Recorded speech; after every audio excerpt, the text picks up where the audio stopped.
Starting off this countdown, we have the vampire fish falling from the sky. Back in 2015, something really weird happened in Alaska. A bunch of vampire fish, aka lampreys, were seen falling out of the sky and landing on people's lawns. Now, if you've never seen a lamprey before, they're terrifying. They look like something you see in your nightmares. It looks like a mix between a snake, an eel, a worm, and like a leech. They can be anywhere from 5 to 40 inches in length and attack fish by sucking the life out of them. Lampreys have 11 or 12 rows of teeth that wrap around in their mouth like a ring. I'm telling you, they're terrifying. Now imagine this, these aquatic creatures fallen from the sky and landed down on the ground right in front of you.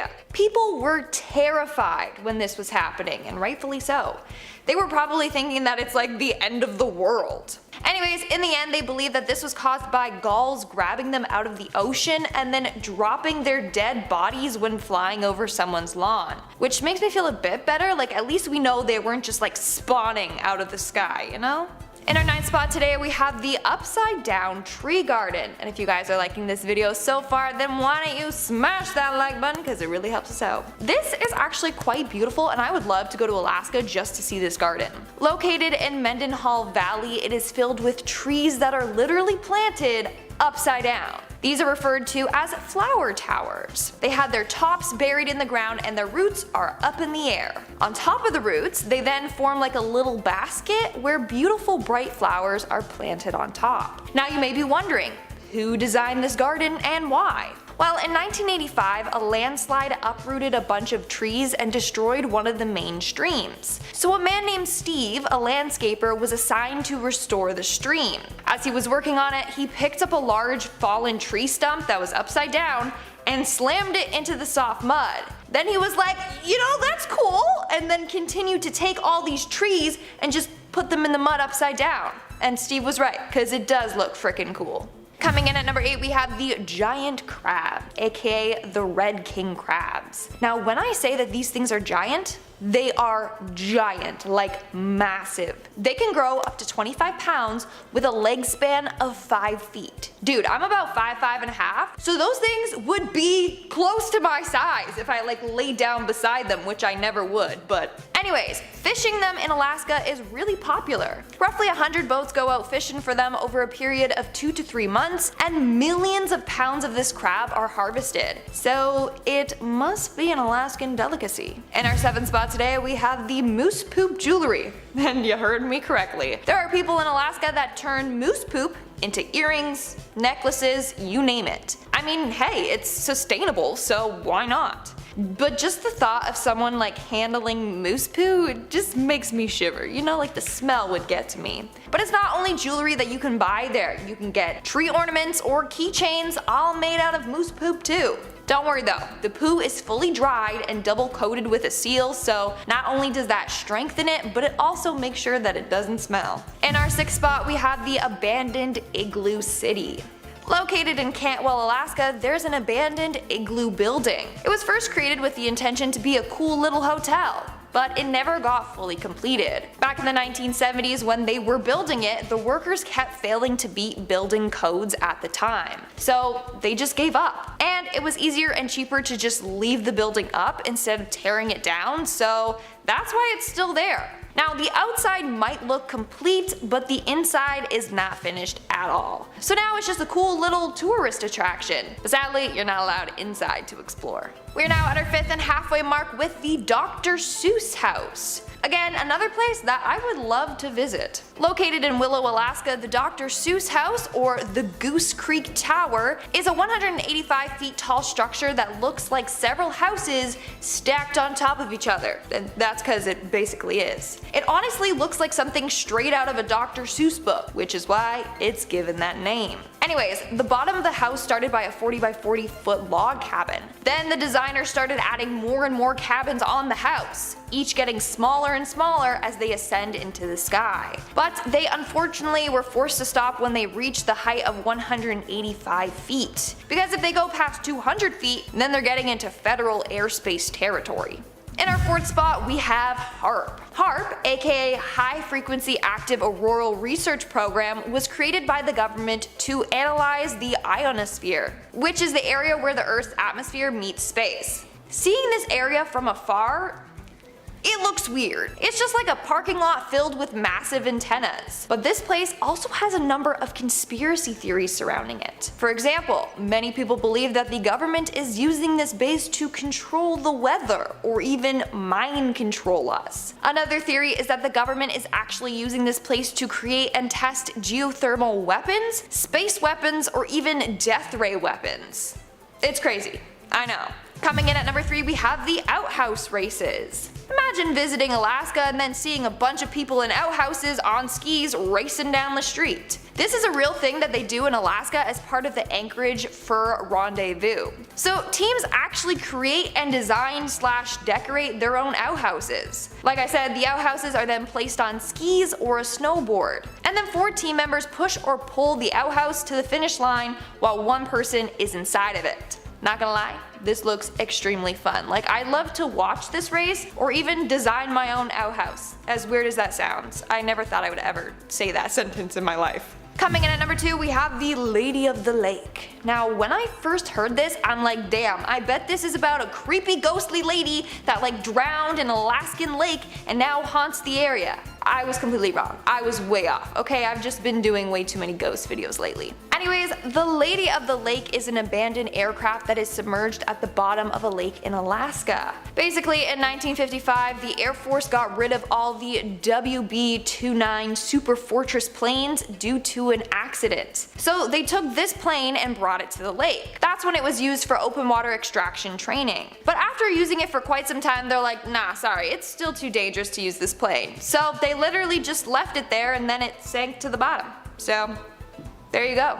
And in our number 1 spot today, we got the Blue Babe. This is the name given to the mummified remains of an Ice Age bison. The remains are more than 36,000 years old. So basically, during the Alaskan gold rush, when they were looking for gold, they came across a number of mummified animals. Obviously, they didn't care because it wasn't gold, so they just tossed the bodies aside. Then in 1979, a miner was like, yo, what the hell is this? Because he just saw a pair of bison feet sticking out of the mud. They carefully dug it out, and like I said, they discovered that this bison was 36,000 years old. Now, what's kind of weird is that they then took the bison's skin off of its carcass and just attached it to a replica model of it. Like, that was their way of preserving it. But still, it's kind of weird, like de-skinning and then reconstructing a dead animal. Alright guys, that's all for today's video. Let me know in the comments below. Do you live in Alaska, or would you ever go to Alaska? Let me know! Starting off this countdown, we have the giant mosquitoes.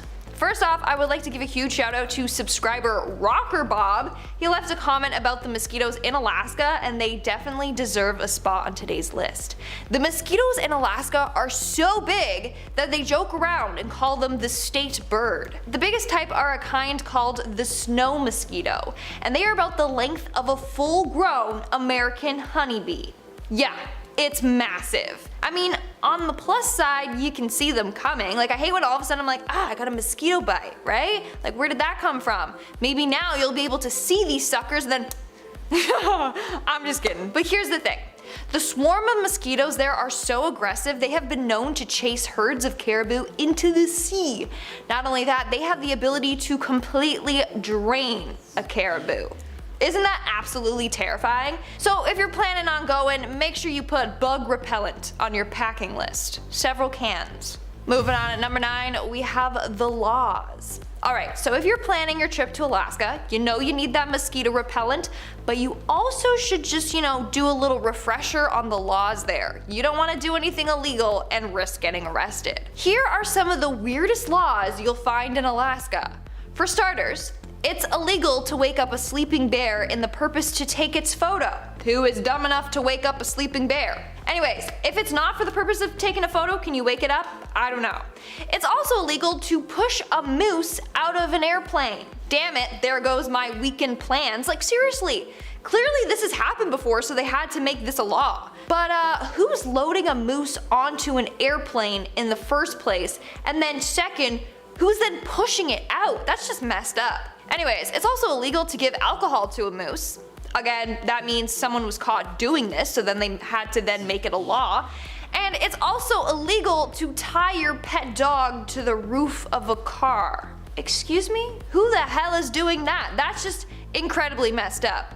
But yeah, that's just some of the many weird laws. Coming in at number 8, we have the giant halibut. Again, thank you to Rocker Bob for telling me about this one as well. But the fish in Alaska are massive. Like, what are people feeding them? You see this picture right here? This is not edited at all. That is a 327-pound halibut caught by a man named Greg Brewer. I have so many questions. 1. How did they catch that? 2. How did they reel that bad boy in? 3. Why is that fish so big? Seriously. Apparently Alaskan halibut can grow to be 8 feet long and 5 feet wide. They can also weigh up to 500 pounds. I literally don't believe this. Like, what is in the waters over there? Coming in at number 7, we have the lake monster. Of course, Alaska has a lake monster. I mean, have you seen the size of those fish? Those alone are monsters. But over at Iliamna Lake, there's a supposed lake monster that has been spotted a number of times throughout the years. It even has been blamed for a number of deaths. As a result, the monster has been given the name Illy. The monster is said to be 10 to 30 feet in length with a square-like head. It uses its head to then knock boats over. People are so determined to catch this thing that there's a $100,000 reward given to anyone that provides concrete evidence that this monster exists. One of the first sightings was in 1942 by Babe Ellsworth and Bill Hammersley. They were on a flight over the lake when they saw something weird moving in the waters below. When they got closer down to it, they saw this long, massive creature flipping its tail side to side. Over the years, a number of other pilots and boaters have seen this creature as well. So just be careful if you ever decide to go swimming, or bring your camera so you can capture this creature and then get the cash, even better. In our 6th spot, we have Mukluk Land. Mukluk Land is said to be one of the most bizarre and creepy amusement parks in the world. The theme of this park is there is none. It's basically like a collection of random stuff. You got rusting snowmobiles and a giant cabbage, but scariest of all, you got this weird place of dolls. Basically, there's a log cabin and it's just filled with hundreds of dolls. Like, they're everywhere on the floor, shelves, walls, you get it. But I don't quite understand because entering the cabin is forbidden. In fact, there's a big open bear trap waiting for you in the room if you do trespass and enter. Why have a display that you can't visit? I don't know, I just have a feeling that those dolls are cursed or possessed or something like that. They just threw them all inside of one big cabin and locked them up. I'm just kidding, but still, the place does look cursed. We're now at our 5th and halfway mark with the hairy beast. So not only do you have to look out for lake monsters while you're there, but also these big hairy beasts that resemble Bigfoot. Hey, maybe it's his older brother or something. Anyways, a number of disappearances and deaths have been linked to a mysterious hairy beast that lurks in Port Chatham. In the 1930s, a number of people went missing in the area. In 1931, Andrew Kamluck went out logging. He was later found dead in the forest. He got a bad blow to his head. Around the same time, a man named Simon Vaznikov was out in that area and randomly disappeared without a trace. Another man named Tom Larson was out chopping wood when he said he saw something hairy on the beach, and it wasn't my uncle without a shirt on. The creature was just standing there staring at him. Thankfully, it didn't attack. Also, on a number of other occasions, people have seen weird man-like footprints in the mud. So I think it's time to gather a team and go Bigfoot hunting. Who's with me? Moving on to number 4, we have the massive produce. So we got massive mosquitoes, massive fish, massive beasts. What's next? Well, how about massive produce? Because of the fact that Alaska has long summer days, they are able to grow oversized produce. Like a 35-pound broccoli, a 65-pound cantaloupe, and a 138-pound cabbage.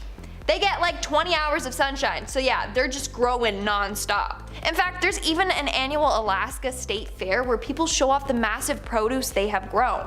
They've got massive pumpkins, zucchini, watermelon, anything you could ever dream of. Honestly, I'd be down to do a little taste testing of these magically big produce. Who's with me? Moving on, at number 3 we have the sunlight.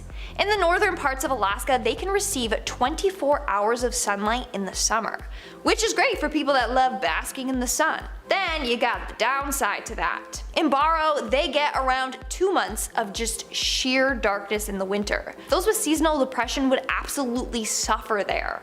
I just find that crazy. It's like from one extreme to another. From 24 hours of sunlight to 24 hours of darkness. It's crazy. Coming in at number 2, we have Nome. Apparently, a number of people have gone missing in Nome within the past 75 years. Between 1960 to 2004, about 24 residents disappeared without a trace. There are a number of theories regarding these disappearances, from UFO involvement to alien abductions to even serial killers. It's crazy! People just don't know what's happening to these residents. In fact, the Hollywood movie The Fourth Kind was meant to tell the story of Nome, but obviously they made it scarier and UFO based. And in our number 1 spot today, we have the Moose Dropping Festival. This is a quite interesting festival, to say the least. But basically, for years, there was this annual Moose Dropping Festival. Basically, they took moose poop, slapped some varnish on it, and then numbered them. The poop was then dumped from a crane in a parking lot. People willing to participate all had a number that corresponded with the poo that they were rooting on. The piece of moose poop that landed closest to the center of the target would receive a cash prize. Kinda seems fun. It's a little weird, but you know, seems fun, not gonna lie.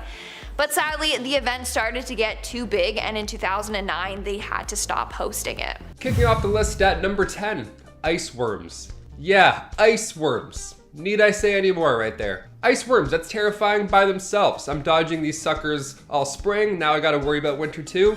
Get out of town. I'm Canadian, we don't need iceworms, come on, we have ice in general, that's bad enough. The only time a worm lives its life in glacial ice is in, you guessed it, Alaska. Yeah, all these things are in Alaska, in case you didn't already know that. All my life I've seen worms shrivel up and fade away on the sidewalk. They just evaporate, it's so horrible. But I've never even seen a worm near ice. Is that even possible? Apparently so. They're supposed to run out of fuel and die off, but ice worms are like the Energizer Bunny. These things just keep going, even if they're frozen. Little Captain America worms. Should that icy temperature rise, however, above freezing, well, that's when it becomes slower and dies off the way that we see every worm go. You know, just in a horrible, gross way. Honestly, these things are super cool. I'm not a fan of worms, obviously, but scientifically, these guys are so alien. They're pretty cool. I had to kick off the list with them. Teach me your ways. I'm always so cold. Again, hate Canada. I'm just kidding, it's fine. Number 9, banana slugs. This one's pretty gross too, I'm not gonna lie. Get the gross ones out of the way right off the hop. Banana slugs get their name because of their yellow color. They are not yummy. They have nothing to do with bananas. They do not taste like bananas at all. Nothing like banana medicine. That one's pretty close. They're also quite large, these slugs, but the thing that really sets them apart here is that they have a single lung that's exposed. I know, as I said that, you probably went, ugh. Yeah, it's horrible. It's one of the worst things I've read. Alaskan banana slugs are dark green, so even creepier, dare I say, than the average. And these slugs need to stay wet at all times. I wanted to say that they stay, you know, something that starts with the letter M, but we don't like that word, apparently. This word would have been perfect for said organism. Moist. There, I said it. These slugs are also hermaphrodites. They have all the reproductive organs needed for the fun, only after a mating season, they'll kind of Black Widow the other party. Yeah, nature's wild. Olivia, don't eat me. Thanks. Number 8, new whale species. You may be thinking, how does one miss a whale for this long? Aren't they insanely large? Haven't we found them all? I would hope. Well, when a 20-foot long whale washed up on the beach in Alaska, researchers studied it and came to the conclusion that this species of whale, specifically called the Baird's beaked whale, upon further investigation is part of an entirely new species of whale. Yep, we thought we knew what it was. Different. A new whale from 2014, and we didn't even know it for a couple years. This new discovery has darker flesh, and the dorsal fin was bigger and floppier. It was bigger and floppier. Imagine a scientist saying that. Yeah, it's bigger and floppier. They're like, great, heard. The only other whale with the same genetic code that can be studied was found in a nearby high school gymnasium. Yeah, not alive. It was the skeleton. It was just, you know, up there for morale, I guess. Nothing gets the kids going on the beep test than a skeleton above. Just a whale skeleton. Like they were in the Avengers and they just, I don't know. Where is this? Alaska? Wild. Next time you talk smack about your high school mascot, make sure it's not a rare fish that's previously undiscovered. Yeah, always take a look Check yourself, Bradley. Stop making fun of your mascots. My mascot was a dragon. But not like a cool dragon though. He was like a lame dragon. I'll move on. Number 7, Needle Snout Monster. This one comes from around 200 million years ago, so not that new. This fossil had been discovered recently, however. It was discovered back in 2011 on an island just a few feet above sea level, so it was almost pretty close to fading away forever. It looks like an ancient iguana almost. It's a marine reptile thalattosaur. It's a new discovery from that time. This thing was roaming around Alaska 200 million years ago. I used to think humans were born too late. This pointy-nosed dude has changed my mind, my friends. We love science. We love finding things late. It's the only intact thalattosaur fossil ever discovered in North America, which is pretty sweet. Pat Druckenmiller, director of the University of Alaska Museum of the North, sounds like something from Game of Thrones, the Museum of the North. He really thinks this is a fascinating find, and rightfully so. The snout is pointed. It's literally razor sharp. This guy would have been an absolute menace back then. Thank God he's gone. Now instead we have to deal with these guys. Number 6, Nudie Bronx. Yes, Nudie Bronx. We love saying it. Go tell all your friends. Hey, you know what I learned about? Nudie Bronx. Nudie Bronx. These little things are so strange, I cannot wait to talk about them. These soft gastropod mollusks are too cool for their shell. Yeah, they're so fancy, they're just like, I'll just be naked forever, no problem. They show it all, no shame. They're fancy sea slugs, basically. Their colors have made them the subjects of many nicknames. Obviously, these have been baffling sailors for centuries. There's more to them than you'd think. They can smell and taste through their fingertips. What a feature. I can't tell if I would want this or never ever want this. What's cooking? That's horrible. I would eat things through my hands all the time. Oh my God.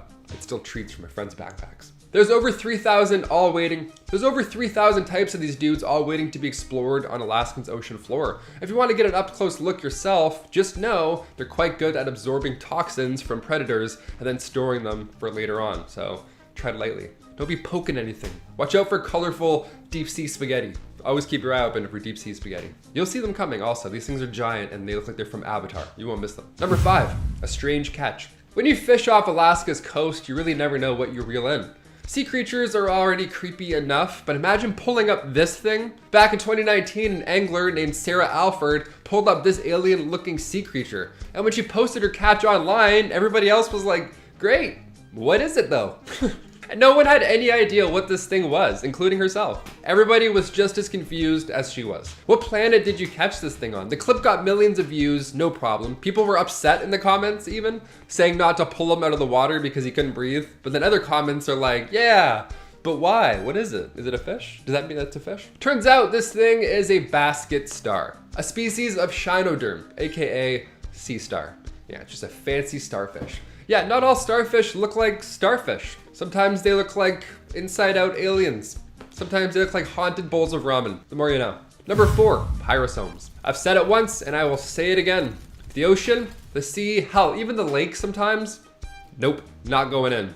I'm gonna stay dry forever. It's home to a lot of weird stuff. There's a lot of weird stuff hiding in the water. Starfish that look like they're inside out, jellyfish that age in reverse. It's all truly alien. The more we find, the happier lad I am on the land. Like pyrosomes, for example. This is straight out of, I don't know, hell? These tropical tube-shaped sea creatures are appearing in the millions near Alaska. Why? Wouldn't you like to know? They began to show up back in 2017 and we're still figuring out what's going on with them. They're these foot-long tubes. They're these glowing sea tubes. They look like deflated sea pickles almost. They're so odd. Just sad sea balloons. Researchers at NOAA's Alaska Fisheries Center are shocked because they've never seen pyrosomes travel this far north before. Where are they going?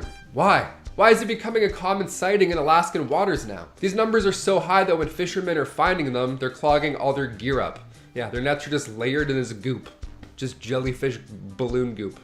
Nice, we love it. Number 3, the basking shark. Translating to large-nosed sea monster. Nice, for good reason there, I guess. The basking shark is something I hope I never run into at any point in my life. Even in an aquarium, I don't wanna see it. I'll close my eyes and walk through that entire exhibit. I don't wanna look at it. They swim around the surface of the water, first of all, scary, and search for tiny food. They search for plankton. Despite how big and scary their mouths are, their meal is preferably tiny. Basking sharks will go years without seeing one of these. But once we do, we're in luck. Because more often than not, basking sharks will travel in large numbers, and they're found in both the Atlantic and the Pacific. As of 2019, basking sharks were considered endangered thanks to overfishing.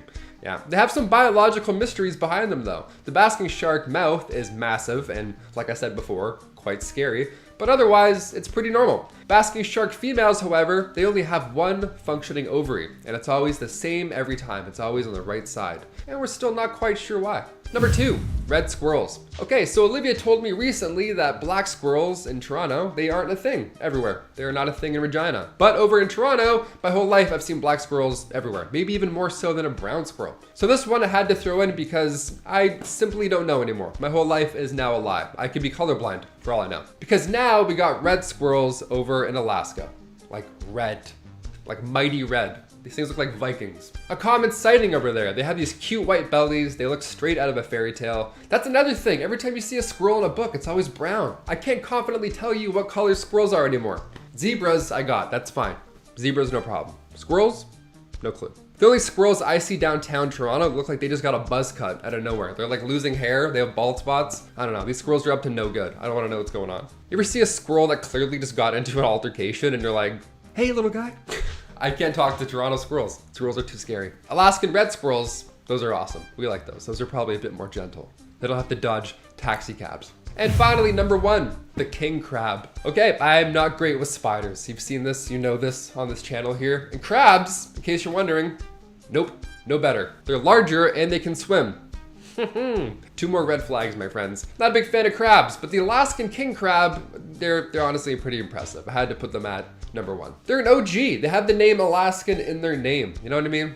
They've made their home. These king crabs can reach up to 5 feet wide. A giant sea spider, great. But instead of 8 legs, they only have 6. But the massive claws that resemble boxing gloves, those don't feel too good on your skin. You want to avoid that. The bizarre thing about these yummy sea creatures with the Alaskan king crab is that their right claw is often way bigger than the left. And that claw is more often than not their weapon. That's their go-to weapon. So they're not right or left-handed. They're just like, oh, what's bigger? This one? Sure. That's how they pick which-handed they are. Number 10, Captain Cook Hotel. The Captain Cook Hotel, of course located in Anchorage, Alaska, is said to be haunted by the ghost of one John Jack Sturgis, who is a former chef at the hotel who died in a fire back in 1986. What a start to a list already. We're just in the ghost depths already. Guests and staff alike have reported various paranormal experiences, such as unexplained voices, cold spots, and the sound of footsteps in empty hallways, which,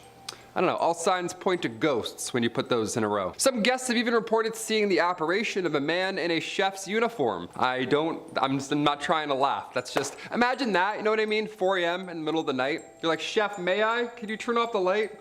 Thanks. Like a ghost wearing a chef's hat. It's like, that's only funny. That is an only funny thing. That is from Luigi's Mansion. He's just smacking the spatula all night looking at you. He's like, how do you like your eggs? I'm like, that's so scary. Despite these reports, the hotel remains a popular destination for visitors to Anchorage who are drawn to its unique haunted history. Apparently people want to see a ghost wearing a chef's hat. Honestly, now that I'm talking about it, I kind of want to see that too, but you know. Knock on wood. Number 9, the Golden North Hotel. The Golden North Hotel sounds like a Game of Thrones classic. There have been reports of paranormal activity on the 3rd floor of the Golden North Hotel in Skagway, Alaska. I like when it's specific, when it has a certain floor or certain room. That's how you know it's legit. Guests and staff have reported hearing strange noises, seeing apparitions, and feeling unexplained cold spots on the floor. I guess they're walking around with bare feet. Bare feet in a hotel? That's brave. Some have even claimed to have encountered the ghost of a former employee named Mary, who is said to haunt the hotel. All these ghosts that are haunting their past work establishments. If I die, I'm gonna haunt this place for sure. While the hotel embraces its haunted history and offers guided ghost tours for visitors, which is an odd flex, it's worth noting that paranormal experiences are subjective and not everybody may have the same encounter, okay? So, what's fun to some is haunting to others, so tread carefully in the ghost world. Don't make fun of people online, you know? Some are really afraid of ghosts with chef hats, so. Number 8, Gecko Lodge and Trading Post. There are reports and stories about Gecko Lodge and Trading Posts being haunted. There's a lot online. This is probably a very real one. Some visitors and staff have claimed to have experienced unusual occurrences and paranormal activity at this lodge, which was supposed to be a winter getaway, but now it's just a Stanley Kubrick classic. According to the stories, the ghost of a woman dressed in 1800 style clothing has been seen walking, or floating rather, through the lodge. And strange noises and footsteps have been heard in empty rooms. It's always an old-fashioned ghost too. It's never a ghost wearing a polo. You ever notice that? It's always like an old Victorian woman. Like why? Why can't we have a newer ghost? Slim pickings on the attire in heaven, I guess. Must be. They're like, hey, we have an old saggy robe, and that's about it. Here you go. Go haunt a hotel. There have also been reports of objects moving on their own, doors opening and closing by themselves, and again, cold spots in certain areas on the floor, which, I don't know, it could be lousy heating, really, if you ask me. It's Alaska, right? Number 7, Westmark Fairbanks Hotel. There have been numerous reports of paranormal activity in room 277 of the Westmark Fairbanks Hotel in Alaska. Again, I like when it's a specific room. That for me seals the deal. It's like 1408. I'm in. I'm locked in. Now I'm a believer. It's so eerie. The room is said to have been haunted by the ghost of a woman who allegedly took her own life there many years ago, which is sad and terrifying. Guests who have also stayed in that room have reported feeling uneasy, or, my personal nightmare, they feel as if they're being watched all night. Yeah, just eyes in a painting, watching you, I guess. Sometimes they even hear strange noises or voices and seeing unexplained movements of objects. Those classic 3 ghost things. Some guests have also claimed to have seen the ghostly figure of a woman in the room or in the hallway. So that's good. This one really hits all the marks. 5 stars for paranormal activity, really. Number 6, the Hilton Anchorage Hotel. Guests and staff members have both reported seeing apparitions, hearing strange noises, and experiencing other unusual phenomenon in various parts of the hotel. Phenomenon? I always add the N there. I'm not sure which one it is. One of the most commonly reported haunted areas of this hotel is said to be the 3rd floor, particularly rooms 309 and 317. 2 for 1 package. It's the north and south sides are haunted, but everything in the middle, yeah, you're good. Just don't explore. Guests who have stayed in these rooms have both reported seeing ghostly apparitions and experiencing other strange occurrences, like lights turning on and off by themselves, and the feeling of being touched by an unseen presence. What a terrible, annoying ghost. I think I would rather see a ghost than have them with the lights all night long. You know what I mean? How annoying is that? You have to get out of your bed and keep shutting it off? That's the worst. That's worse than just being haunted, really. It is a Hilton, so it's probably at least a decent sleep, you know? They're good over there. They got a good, nice breakfast setup in the morning. It's all about the departure the next day. That's all it is for hotels. You could have ghosts all night, lights flickering, but you have a juice bar the next morning? I'll forget about the whole ordeal. We're good, 5 stars. I'm coming back. Number 5, the Van Gilder Hotel. Located in Seward, Alaska, the Van Gilder Hotel, I mean, first of all, this thing is tiny. It looks like a joke. It looks like a cartoon police station. How is this place haunted? It looks like a place Wreck-It Ralph would have a field day with. Small but mighty, I guess. The hotel, which was built in 1916, has a long history of ghosts and ghouls. Numerous reports of paranormal activity over the years. One of the most commonly reported haunted areas is the room 202, where guests have reported unexplained movements of objects and again, the feeling of being watched, which is so scary. I don't like that. It's the worst. There have also been reports of ghostly apparitions in other parts of the hotel, including the lobby and the stairwell. The lobby, these ghosts are getting brave. I mean, not even letting us check in and you're already moving shit around trying to scare us. That's very brave. Okay, you're excited. We get it. The most famous ghost associated with the Van Gilder Hotel is that of a woman named Fanny Guthrie Bame, who apparently died in the hotel back in the 1950s. Guests have reported seeing Fanny's ghostly figure on the 2nd floor. That's where she allegedly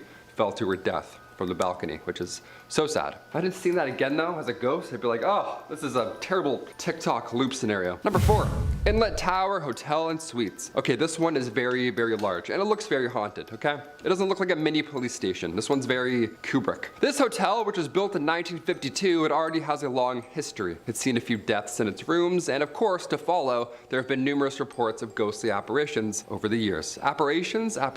I'm mixing it up now. I'm just saying random words. One of the most commonly reported haunted areas of the hotel is the 15th floor, way high up in here. This is haunted, where guests have heard strange moaning noises. It's kind of funny. That's terrifying, don't get me wrong, but like, that's kind of like, okay, who's doing that? Which room is that coming from, you know? Feeling cold spots and seeing ghostly figures walk around the hallways at night. It's your classic haunted hotel. The most famous ghost associated with the Inlet Tower Hotel is that of a woman who allegedly jumped to her death from the 15th floor. That is really high up. That's so sad. Guests have reported seeing her ghostly figure on the 15th floor, as well as in the hotel's elevator, which is better. That's definitely a step. As long as she's in the elevator this time around, we're good. Keep her in there, not outside on on the scary balcony, inside where it's safe. Number 3, the Fairbanks Memorial Hospital. A haunted hospital, nice. I couldn't imagine a more vulnerable place to see a ghostly figure. Excuse me, can I get some more jello? Lights are flickering, some chicks floating. They're like, I'm gonna check out. The Fairbanks Memorial Hospital in Alaska. I mean, the hospital, first of all, it was built in 1972, and it has a long history of, well, hospital stuff. A lot of deaths, also a lot of new life. So silver lining, I guess. That's a good thing. One of the most commonly reported areas is the intensive care unit,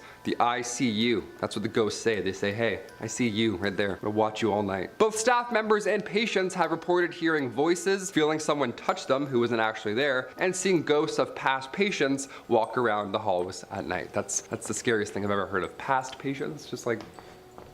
Visitors and staff members have reported seeing a ghostly figure, like a very specific ghostly figure in the ICU, as well as other parts of the hospital. So, could be a past nurse, could be someone who used to work there, maybe someone who was killed while they were building it. I don't know. It's a good ghost. It's a hospital good ghost. That's one you maybe don't mind bumping into at night. Iceworms. Number 1, the Eldred Rock Lighthouse. We'll finish up with a haunted lighthouse. Not the most exciting, but I'm doing my best here. It's that or iceworms. Both are pretty thrilling, okay? What's creepier than an island full of shipwrecks? You tell me. The lighthouse, which was built in 1906, is located on a remote island in the Lynn Canal, and it was in operation until 1973. One of the most notorious shipwrecks was the Clara Nevada steamship. Now, in 1898, she smashed into Eldred Rock, burst into flames instantly before sinking into the icy depths, probably surrounded by ice worms. The disaster took 75 lives, and it's also believed that hundreds of pounds of gold were on board when this ship sank.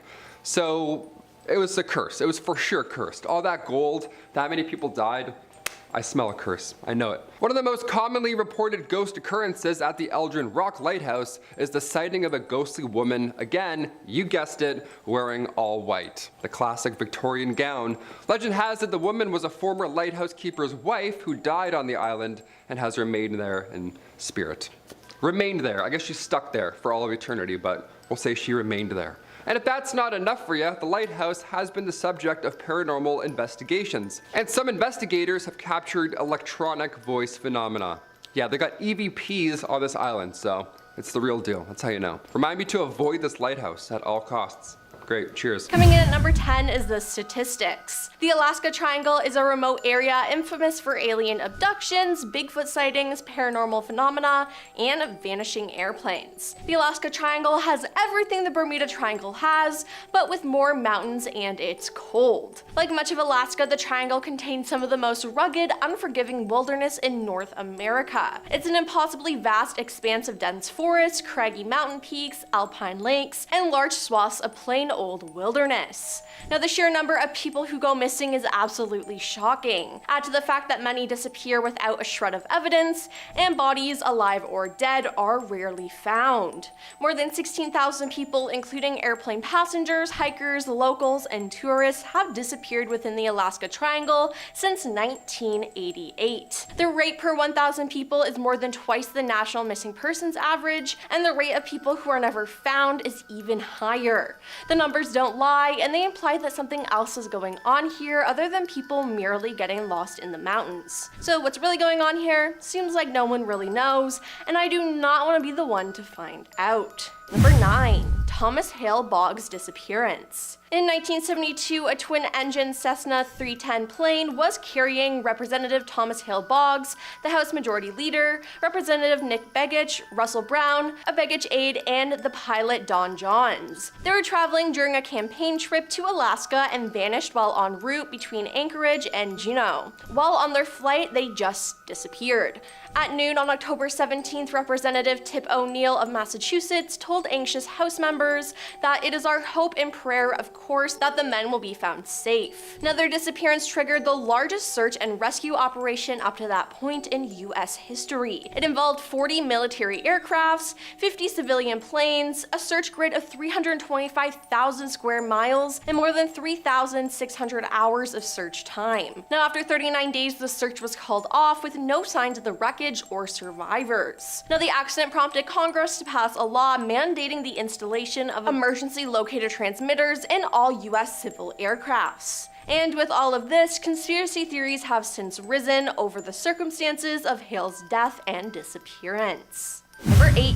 Bigfoot. A Reddit user said, I was hunting with my friend and it was after midnight and dark/dim. We started heading back on our four-wheeler and the headlights were bad on the wheeler, but my friend had an LED headlamp and I had a flashlight. Along the shore to the right of us, I saw movement and it scared us. I lighted up with the flashlight and we see these huge white furred things running on all fours on the beach as fast as we are going. We were trying to figure out if it was a bear or a wolf or something else. We got really scared and my friend started throttling as hard as he could. I turned around and I saw them standing on their feet and sprinting like a person sprints. We were so scared. They had white fur and red eyes and stood as tall as a tree. They were huge. We made it back to the boat by camp and we decided to run, but the boat was half stuck by the tide. We kept looking behind us while pushing the boat and we saw a few of them watching us by the bushes of the beach. One started coming towards us and my friend fired a warning shot and it moved away. Then tide came in enough, we moved the boat and started leaving and they all started coming at us. We started aiming for them. I think I hit one in the shoulder, but I'm not sure,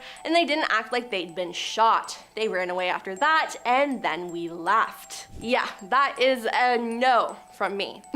Number 7. Douglas C-54D. On the morning of January 26, 1950, Robert Epsey, a master sergeant in the US Air Force, waved goodbye to his wife, not knowing it'd be the last time they would see each other alive. As Robert and other 43 passengers boarded the Douglas C-54D Skymaster, they were all ready for the journey to Montana to begin. Now, usually, all airborne aircraft must be in constant communication with the operators at the airport. However, this Skymaster cut off all communications moments after takeoff. With friends and relatives waiting in Minnesota, their loved ones never arrived. Over 75 Canadian and US aircrafts were assigned to look for the missing plane to no avail. The aircraft and the passengers' remains have never been recovered.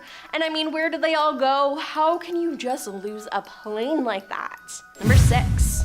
Paranormal. In the book Alaska's Mysterious Triangle, Chapter 8, the author says he was going ghost hunting in a group and they didn't get any activity, so they grabbed a bite to eat. Now during this, a thunderstorm passed by, and when they went back to the building the group was investigating, they had a lot of activity. Speaking of the incident, they said, our meters were off the charts, balls of lights were dancing amongst the treetops, and the beating of a Native American drum was also heard echoing from the tree line along the creek. He also says paranormal investigators love working during or after thunderstorms because the hauntings seem to be more active, which is something I never knew, which is pretty cool. Number 5. Thomas Anthony Nuzzy. Thomas Anthony Nuzzy was a well-known nurse who traveled throughout Alaska, picking up different shifts in various locations. He had a well-paying job and a perfect mode of transport, but obviously no permanent resident address. While staying at a Super 8 motel in Anchorage, Thomas was reported missing after failing to show up for work in Bethel, Alaska, a short flight from where he was staying. Investigator reports dictate that Thomas was spotted buying a pack of cigarettes, a lighter, chips, and soda at a gas station the night before he was reported missing.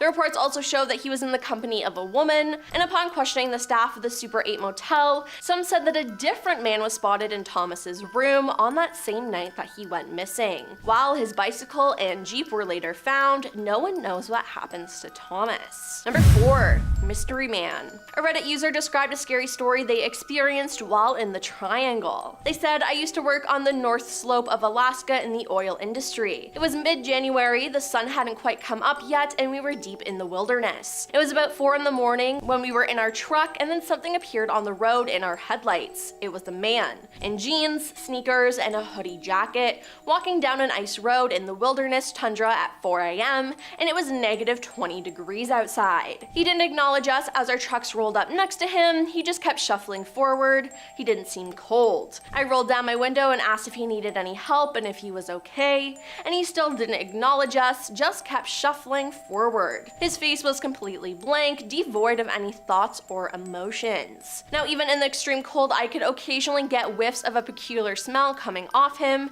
He smelled acidic.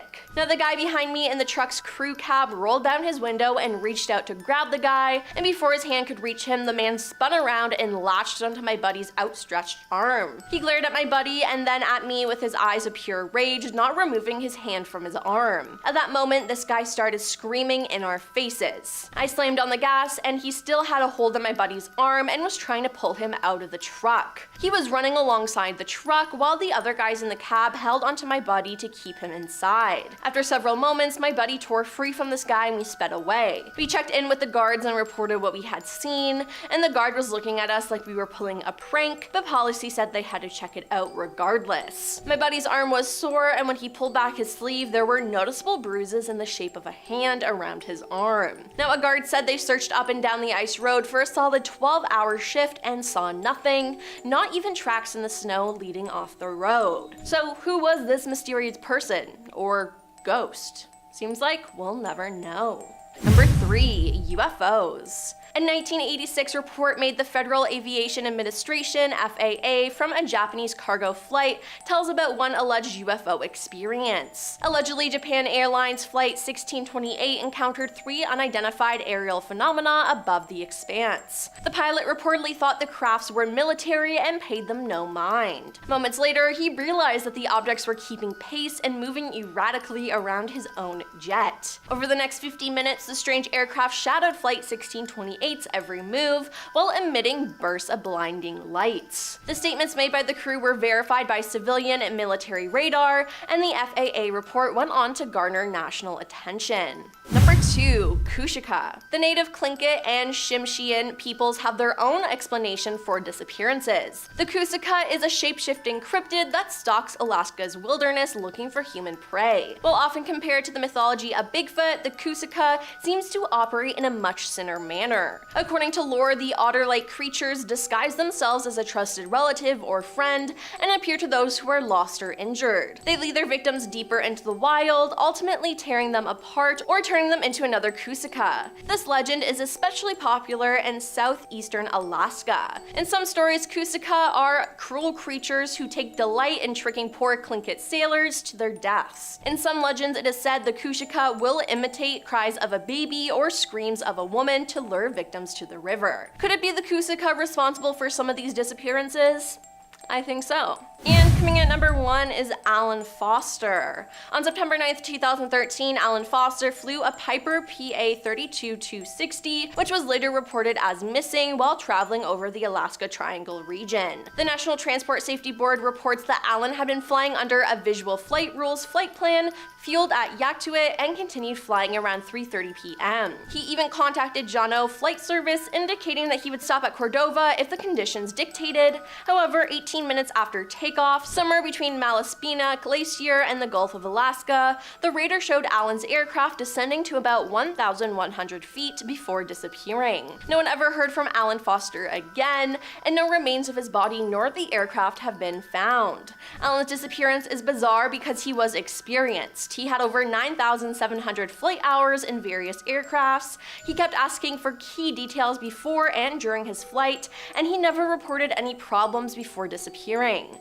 The only suspicious factor is where he disappeared, the Alaska Triangle. There are so many discoveries that leave scientists baffled that it's hard to keep track of them all. But here are some found recently in Alaska that left scientists terrified. Starting off our list today, we have the mystery of the color-changing Alaskan rivers.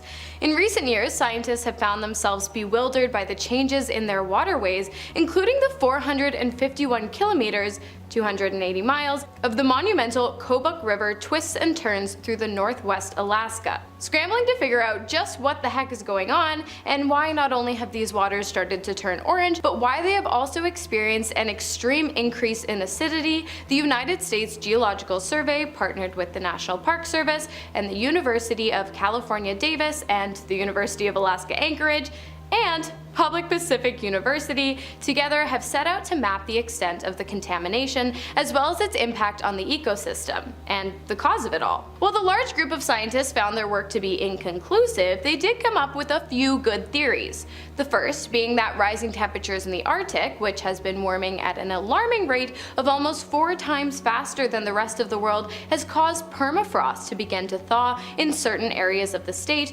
releasing iron that had previously been held within the ice. Another theory suggests that not only was the color change due to excess levels of iron, but also the presence of bacteria, reducing the oxidized iron into the soil, which upon contact with the oxygenated water turned a vibrant shade of orange and raised acidity levels to rival those of actual orange juice.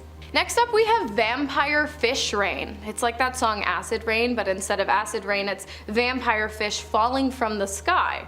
Now if you're starting to think I've lost my mind, let me explain. The sea lamprey, commonly referred to as the vampire fish, has been around since at least the 1800s, which is when it was first discovered.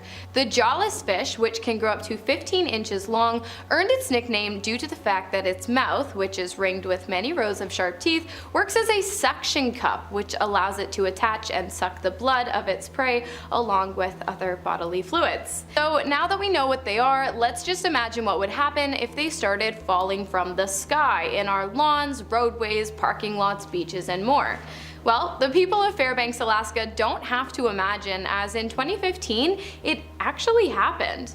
Over the span of about a week, the Alaskan Department of Fish and Game received several calls from the residents of the town claiming to have found the fish popping up in the most unlikely places. Now, some people have claimed this was due to seagulls scooping them up from the fresh waters and dropping them on land, but like there were a lot, and besides, vampire fish rain sounds way cooler anyways. Kushtaka is next on our list, also known as the Land Otter Man. The creature, which many locals claim to have seen, is said to be a mythical shape-shifting being that has commonly been referred to in the legends told by the Tlingit peoples of the Pacific Northwest coast on North America. In some of the legends told, Kushtakas are described as monsters, cruel creatures who drag sailors to their deaths. However, other stories have depicted them as friendly and helping, with some even claiming that the creatures have often saved humans by freezing to death in the cold Alaskan climate. So it's a bit of a toss-up on this one. Are they good or are they bad? And are they even real? I'll leave that up to you guys to figure out.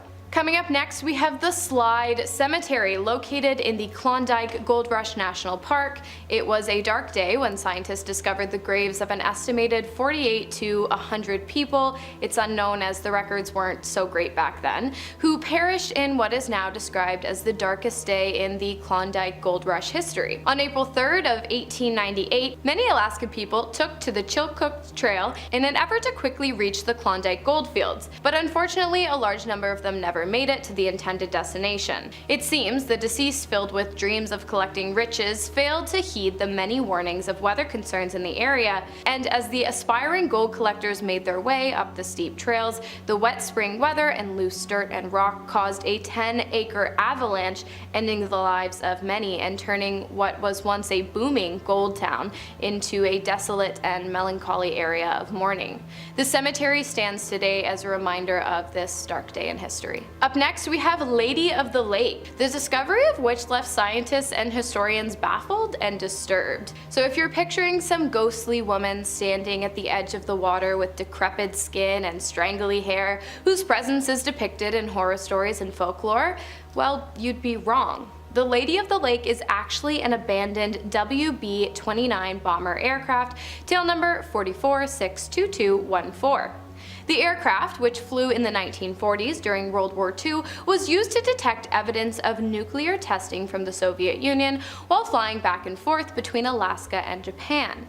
Makes sense, but what doesn't is how the aircraft ended up in the lake. Its first confirmed appearance in its final watery resting place was in 1964, but whether or not it crashed there, which it does not appear to have done so, or if it was placed there, there are absolutely no records, so it just really remains a mystery. Next, we have the possible discovery of a supervolcano hiding just beneath the surface of the Alaskan islands. The question of the volcano's existence first arose on December 7th of 2022 when John Power, a geophysicist at the United States Geological Survey's Alaska Volcano Observatory, presented a study that showcased a wide crater with arc-shaped ridges and around a 426-foot depth, 130-meter hollow entryway, presumably the tip of the supervolcano, and he presented it to his peers at the American Geophysical Union. While the discovery has yet to be confirmed, there is a mountain of evidence to support the existence of the mega underwater volcano. Geographical data, as well as data collection from seismometers used to record micro-earthquakes around the islands, point heavily to the confirmation of the volcano's presence.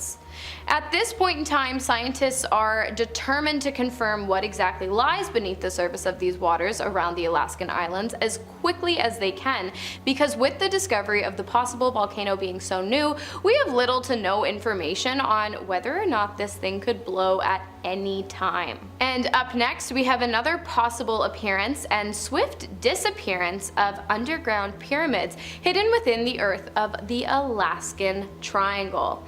The discovery was made after a United States Senator, Hale Boggs, along with his pilot, Nick Begich, were flying over a part of Alaska commonly referred to as the Alaskan Triangle, known for its strange energy and high disappearance rate.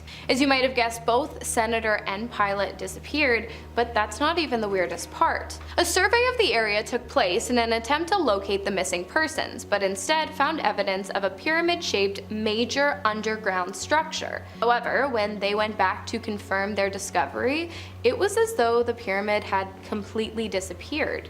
There are many theories about the commonly referred to Dark Pyramid, the most popular being that it is an alien pyramid, heavily guarded by the United States government, and some people even believing that the pyramid has special powers, such as the ability to generate enough electricity to power all of Canada.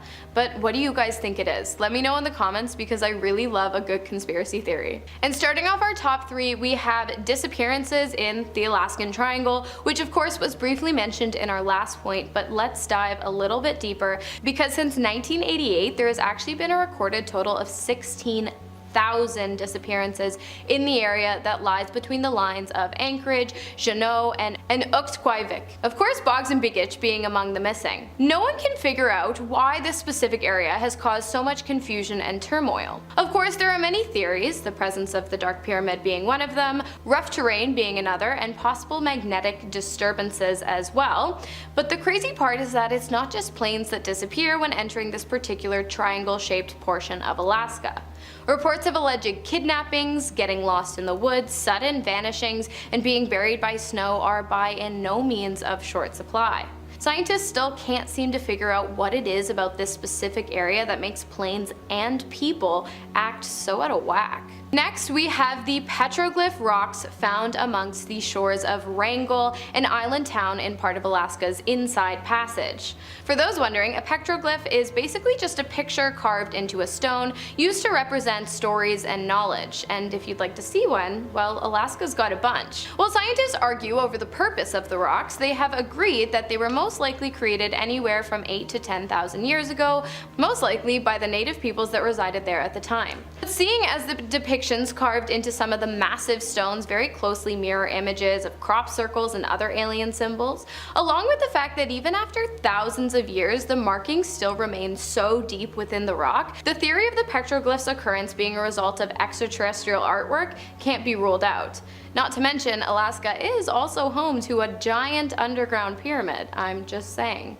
And coming in at our number one spot, we have the golden egg. Okay, this one is super cool to me because it was found in the ocean, and I'm always on the lookout for new aquatic discoveries, which, by the way, if you've seen any recently, please let me know in the comments. But anyways, the flesh-like golden egg was recently discovered in August 30th of 2023, and this thing is weird. Found in the depths of the Alaskan seafloor, marine scientists are absolutely stumped as to what this thing could be, but many have speculated that it is most likely the egg casing of of a new, unknown creature. On a live stream, one of the scientists noted that the egg had a hole in it, saying that meant something had either tried to get in or out.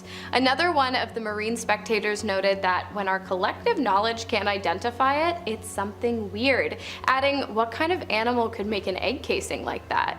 The team of researchers was able to successfully collect the intriguing item from the seafloor and bring it to the surface, and have so far confirmed that the golden flesh-like egg is in fact of biological origin, meaning it's not just some prop or piece of trash, but they have yet to truly identify the strange discovery. So you've probably heard of the Bermuda Triangle, but have you heard of the Alaskan Triangle? Believe it or not, the lesser-known Alaskan Triangle is home to far more unexplained disappearances due to treacherous terrain, electromagnetic anomalies, hidden pyramids or aliens, or perhaps just something in the air that happens to drive people mad. Whatever it may be, here are the top 10 disappearances in the Alaskan Triangle that remain unsolved to this day. First on the list, we have the 1950 disappearance of a United States Air Force troop plane, a Douglas C-54 Skymaster carrying 44 passengers and a nuclear warhead. What started off as a regular flight from an Air Force base in Alaska to one in Manitoba turned into a years-long mystery that still perplexes the minds of both military personnel and civilians alike. When the flight took off, the pilots were instructed to keep in contact with the Alaskan base, providing status updates via radio at every 30-minute mark, which they did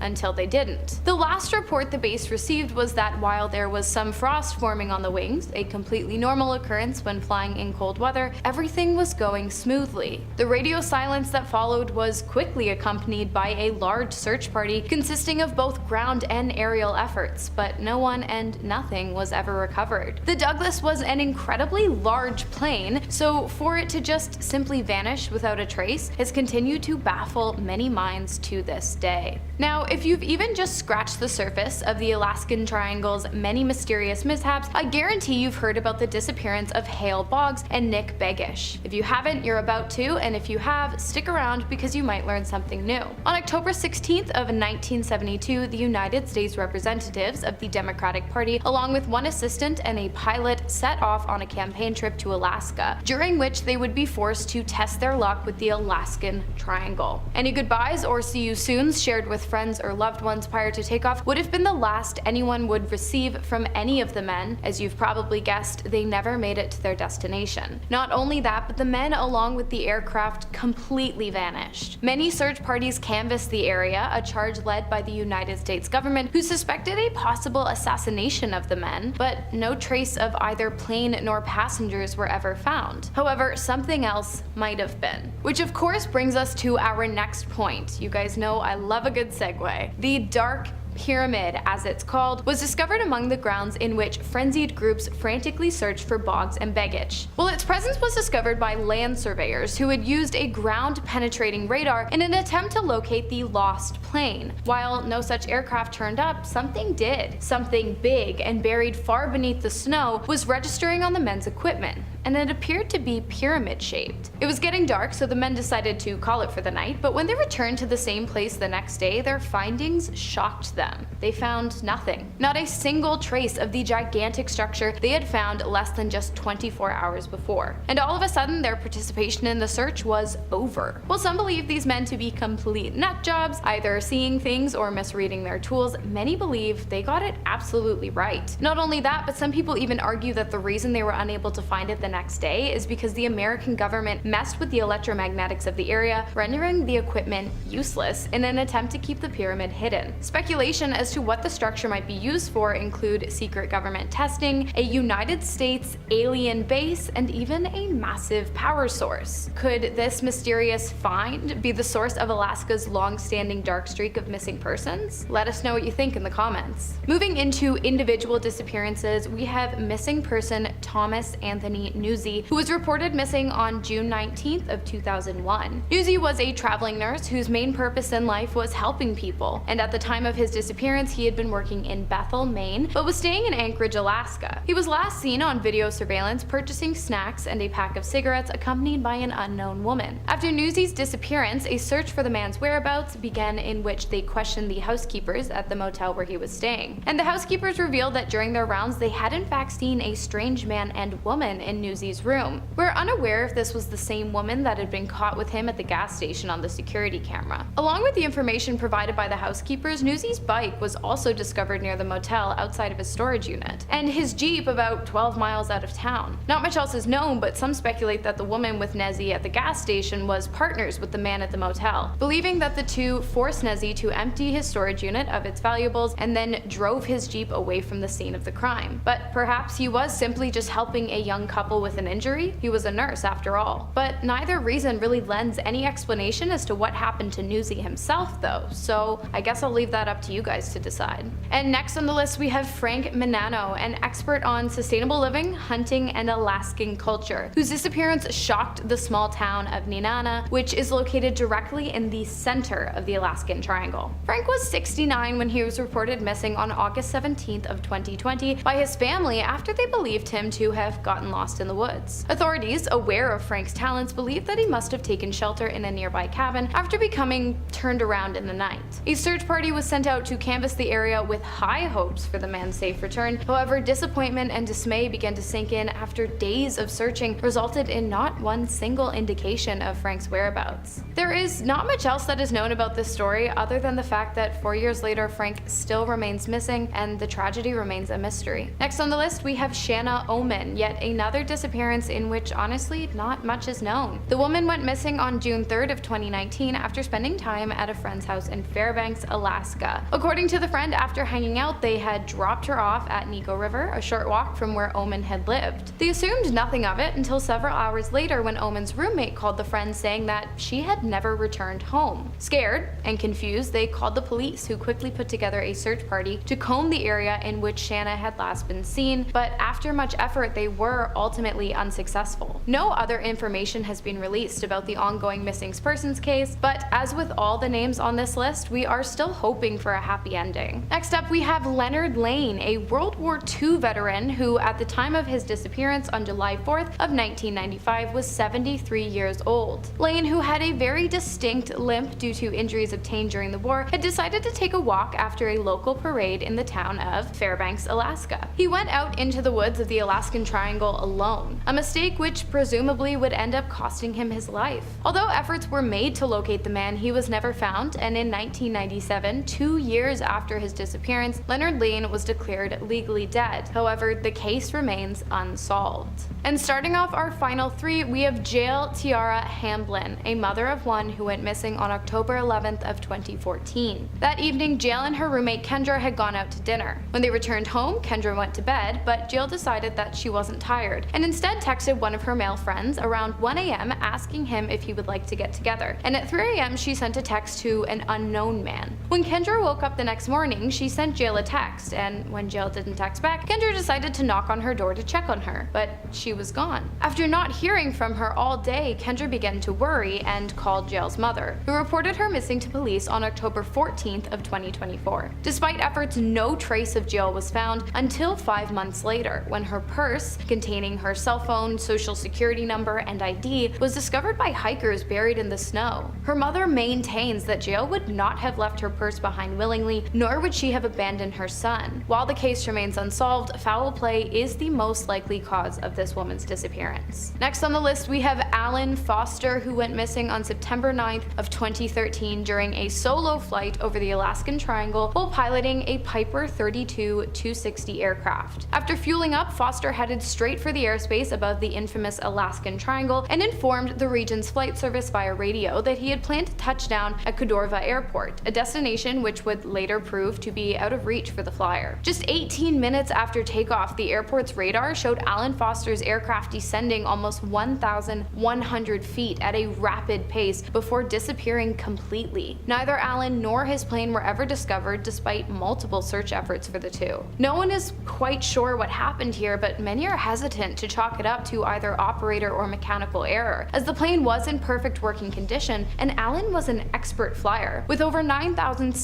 200 hours of airtime in various planes. The only real conclusion made regarding Alan's disappearance is that it just doesn't make any sense. And finally, we have Paul Michael Lemaitre, a 65-year-old marathoner who went missing in the Alaskan Triangle on June 4th of 2012. That year, Paul had decided to compete in the Mount Marathon race for the first time and had trained accordingly leading up to the day. The race took off without a hitch as competitors took off on their 26.2-mile run, 3.5 miles of which would consist of participants navigating through the creeks and trees of the Alaskan mountain. Paul was last seen at the home stretch just 200 meters from the finish line, and he was confirmed to be fully cognizant by a steward monitoring participants and verbally confirming bib numbers, an interaction which would become the last known record of Paul Michael. After speaking with the steward, Paul began his short descent to the finish line, but unfortunately he never made it as he suddenly disappeared without a single trace, never to be seen again. Despite the efforts of mountain rescue experts, state troopers, and search dogs, no trace of Paul was ever found, and to this day his disappearance in the Alaskan Triangle remains a complete mystery. I feel like you don't hear too much about Alaska, but let me tell you, there are some creepy places where creepy things happen, so let's take a look at some of them. Starting off our list, we have the Alaskan Hotel. The historic Alaskan Hotel in Juneau is known for its hauntings, specifically the haunting of room 315. The current owner, Betty Adams, has owned the hotel for the past 40 years, and she is even scared of the room. Now, you know, when the owner is scared, it has to be the real thing. When asked about the room, she said,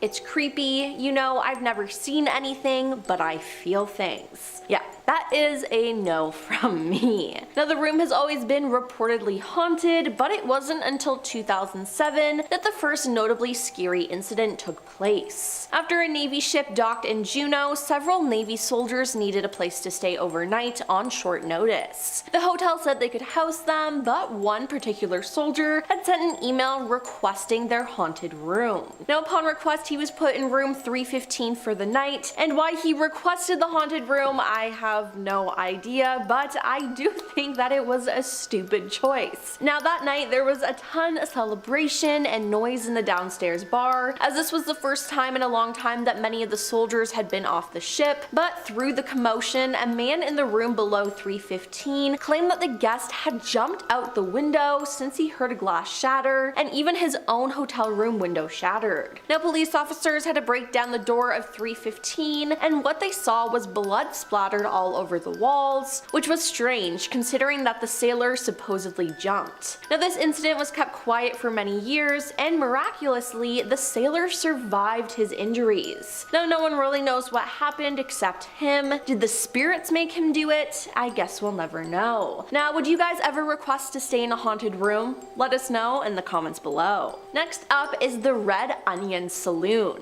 Now, wow, can I just say, what a name. Now, the Red Onion Saloon was opened in 1898, and today it also doubles as a brothel museum. During the height of the gold rush, the saloon formed a dark history though. Working girls were subjected to sickness, disease, unwanted pregnancy, and potentially death. However, many of them needed that career to live, and the only way out was through marriage. Now, one particular brothel worker who is said to still haunt the Red Onion is named Lydia, a resentful spirit who was wronged during her time as a working girl. Some say she ended her own life after catching a disease from one of the men she attended to, and today she is said to play tricks on men who go into the saloon while being kind to any woman who enters, often caressing her hair. Now, honestly, good for her. Lydia also wore very heavy perfume that was a floral scent, and sometimes current patrons can smell her perfume lingering in the air. Now we have the 4th Avenue Theater. The 4th Avenue Theater was completed in 1947 following the end of World War II. It was a 960-seat theater until the 1980s when it was transformed into a place to host banquets and meetings. However, it must be noted that it still appears outwardly to be a theater, so we're still gonna call it a theater. Now, today, locals claim that the theater is haunted by the spirit of a woman. Her ghostly figure has been seen in reflections of the long mirrors between the women's and the men's washrooms. Now, in 1964, there was an earthquake in Anchorage, Alaska that hit where the theater is located. completed. Now, the theater was in operation at the time and was put on lockdown, and 131 people in the area died as a result of the quake, so it's very possible that this woman lost her life in the earthquake. Now, the theater was demolished in 2022, but who knows if her soul still lingers on the property today. On to the Golden North Hotel. Scary Mary is the ghost haunting the Golden North Hotel in Fairbanks, and with a name like that, you should know how terrifying she is. Mary, before she got all scary, arrived in Sagaway as a young bride and checked into the Golden North Hotel. Her fiance then left her at the hotel to seek his gold fortune in the mines. Mary waited for her lover to return, and she became more and more upset after each day passed and he wasn't back. She eventually isolated herself in her room and even refused to allow housekeeping to enter, keeping her door locked. Concerned when unable to get a response from knocking on her door, the hotel manager barged into her room. When he got there, he realized that Mary was dead. It appeared that she put on her wedding dress and waited for her death. Now that is just sad. Now, why would people give her the nickname Scary Mary though? She was just sad. Now, soon after her death, Mary appeared throughout the hotel wearing the never-used wedding gown. Today, her spirit continues to wait on her lost lover and peers out different hotel windows, searching the streets below. She's also been caught staring at people while they sleep, and yeah, just cause you're sad, Mary, doesn't mean you can be creepy like that. Then there's Snow City Cafe. Snow City Cafe looks like any other cafe, but this place has something unique, its own ghost. A woman named Muriel lost her life on September 30th, 1976 outside of her office building where the cafe now stands. She was leaving work like any other day, but when she stepped into her car, it exploded. Her ex-husband had wired her car with a bomb while she was at work, and the explosion resulted in her untimely death. Now today, Muriel's ghost haunts the cafe in the late evening hours. She is known by the employees to turn the water faucets on and off in the various sinks. Thankfully though, she is a pretty playful spirit who just wants to make her presence known. Now let's talk about West High School Auditorium. West High School is a normal place, well, except for their auditorium, that is. Their auditorium has a very well-known ghostly presence. She's said to be a lady in white who only haunts the auditorium, no other room in the high school. She's been seen by students, teachers, and visitors for decades now. Occasionally she can be seen standing quietly amid the dark seats, almost out of eyeshot. Other times, she has been spotted running through corridors and haunting backstage. Now to this day, no one knows who the spirit is, but all I gotta say is I would not want to perform on that stage with her there.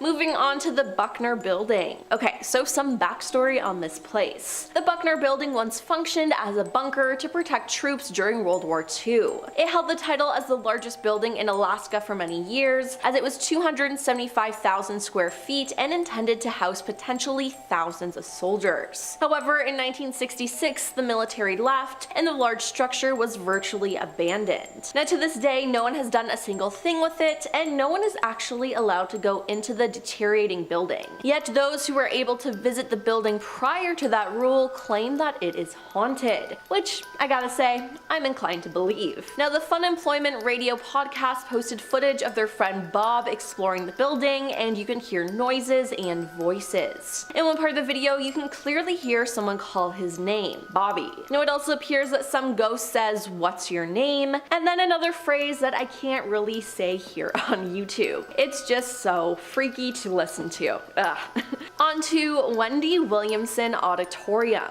Now, not so fast, we're not talking about Wendy Williams, we're talking about Wendy Williamson here, people. So the staff at Wendy Williamson Auditorium at the University of Alaska Anchorage campus will be the first to tell you that the theater is haunted. The building is said to be home to quite a few spirits, including a lady in white, a teenage boy, and even the ghost of John Wendell Wendy Williamson himself, who has been seen playing the piano in the lobby on more than one occasion. Now, a talented ghost, I see. Now, a woman with long brown hair have reported being pushed by an unseen specter as they walk down the lobby stairs. Props have been known to fly off tables, and faucet and lights turn on and off with no explanation.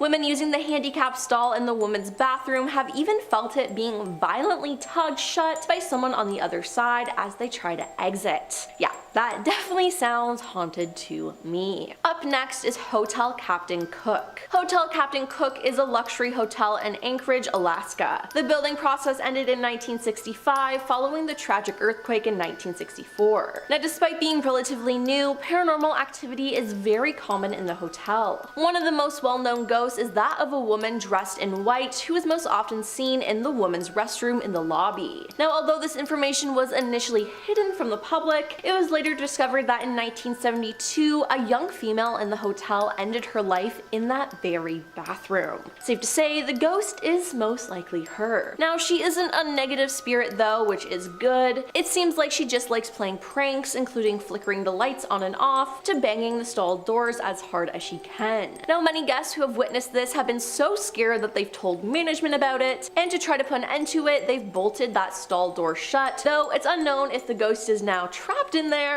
or what, but personally, I don't want to find out. And lastly, we have the historic Anchorage Hotel. The historic Anchorage Hotel is different from a typical haunted hotel, as it actually boasts about its many ghostly residents. The hotel even features a ghost log for guests to record their paranormal experiences during their stay. The historic hotel's most notable ghost is the spirit of former Chief of Police Jack Sturgis. In 1921, the chief, also known as Black Jack, had his life ended with his own firearm right outside the hotel. Shot in the back of the head, the chief's death was never solved, and it appears that he won't rest until he has justice. His spirit returns to the scene of the crime on the anniversary of his death. Now, there's also been a young girl ghost spotted wandering the second floor. She turns the TVs on and off in rooms 217 and 215, and likes to prank guests by turning on the tub and sink faucets. Then the last ghost we're going to talk about here is the bride. The bride ended her own life and appears dressed in her wedding gown, still looking for the groom that stood her up. In her rage, she throws pictures from the wall. Then, to just make sure you are fully creeped out, you may see the ghastly faces and silhouettes that manifest on the walls of the halls. Yeah, I would not want to stay there.